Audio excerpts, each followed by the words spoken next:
during the speeches, I noticed that they insisted on making erroneous claims that really had no backing to it. The first speaker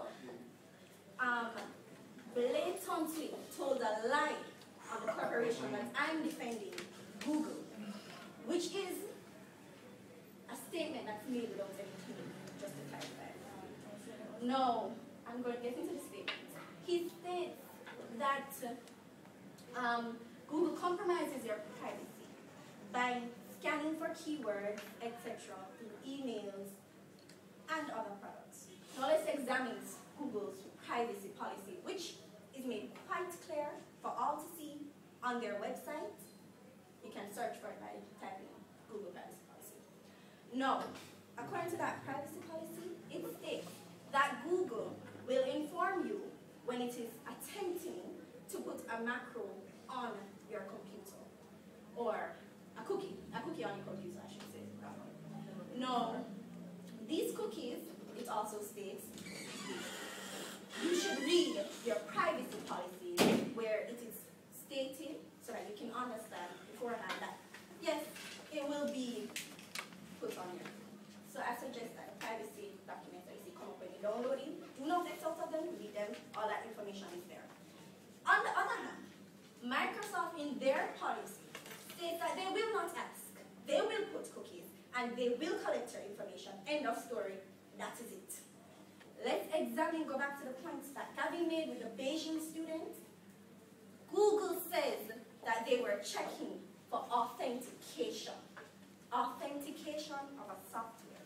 That is to say, whether you are using whether you're using a genuine issue of Microsoft, does that give them the right to then collect your personal information and put it to what use? That was the ethical issue brought up by the student. He does not know what his information is being used to. Google did. Microsoft didn't ask. The common courtesy is to ask. I'm sure if I was to say to you, I'm collecting your date of birth, collecting your state, your zip code, your address, you'd at least want to know why, wouldn't you? You're 6. No, enough of that. Let's move on to an erroneous claim that Madame Mary made against my innocent company, Google. Madame Mary states that Google, on their Google Books, puts copies of copyrighted material on their website. Have you ever used Google Books? No. I have. You will realize that Google Books, according to the law and the state constitutional rights protecting copyright, is not an infringement. That case was actually brought to court, and Google won it because Google has not been placing full copies of anything. How good is a search engine, ladies and gentlemen, if when you search it tells, oops, sorry, copyrighted, can't get no information on this? No, rather, Google points you to the book and says, okay, here's an excerpt. You want to read more, buy a book. That, madam, points you to making revenue for the authors. How can that be a disservice to authors? Think about it. You're an author. You type into a search engine. You write a book on, let's say, ethics.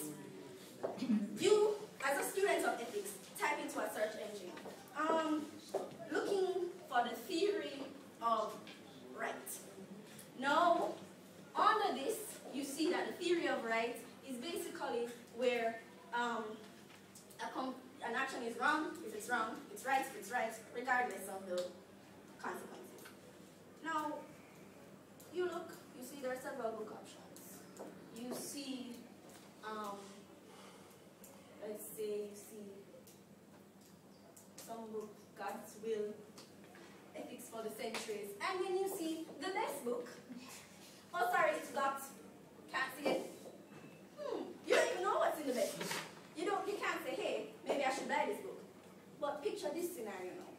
You go, you search, and you see the rights actions as defined by its original creator. And it's pause. If you wish to see further information on this article, please purchase the book from any of our following websites. And there's a list of websites and easy ways to access the book and purchase it. Is this not what a search engine is made for, ladies and gentlemen? What is unethical in that approach? What? Think about it. No rights have been violated. No one has lost any intellectual data. It is clear that the opposition, that the people who are the most is making erroneous claims against Google and need to examine ethically what they are doing. It is unethical to lie about and falsify information when trying to present it in front of others. And I move to say that it is her intention and his intention to make Google look like they are Microsoft. No. Another thing that Ms. Mary brought up was that Google is paid to keep themselves on top. Ding ding, it's a business. You pay to keep yourself on top. Now, ladies and gentlemen, you are running a company for yourselves. Picture it with me, please. You're running a company for yourself. Now, here on this company, you have access to several web browsers that you can tell to use your search engine. Now, I'm sure Google did not take Mozilla aside and say, Sweet Pea, I really want you to put Google at #1. No, they did not. They paid money according to lawful contracts. Okay? Google did not go through any back doors or whatever.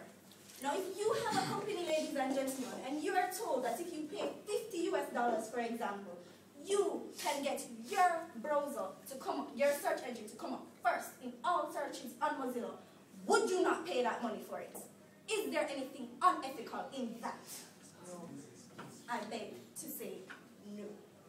Therefore, ladies and gentlemen, please disregard whatever the opposition has previously told you about whatever you are opposing me, honey. You are opposing me. You are opposing me. I'm talking about my position. Now, please disregard whatever they have said about Google, because obviously it isn't true. And Microsoft is, in fact, the corporate demon that they are made out to be. Now that concludes my presentation. I'll see you again for conclusion. Thank you.